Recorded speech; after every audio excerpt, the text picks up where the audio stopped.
喺經歷咗毀滅性 Eton Fire 之後，洛杉磯縣警方表示 ，Altadena 地區嘅犯罪率飆升，逮捕人數增加咗250%，其中好多涉及盜竊。警方表示已經逮捕咗15人，其中7人被指控輕罪，8人被指控重罪，並稱係自火災發生之後，警員一直喺 Altadena 嘅街道上巡邏。禮拜一，警員發現有2名嫌疑人試圖從南加州愛迪生公司線路中盜取銅線同埋電線。佢哋着住個人防護同其他類似官方人員嘅服裝，以便假裝成工程師等工作人員。喺最近嘅一次打擊盜竊行動中，警方喺黑賊嘅車輛中發現咗堆積嘅銅線、催化轉換器，仲有自製炸藥。洛杉磯縣警察局表示，將盡可能投入更多資源，確保 Altadena 盜竊同埋各類犯罪活動減少。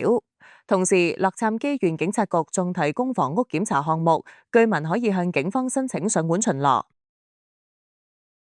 天下衛視記者編輯報道。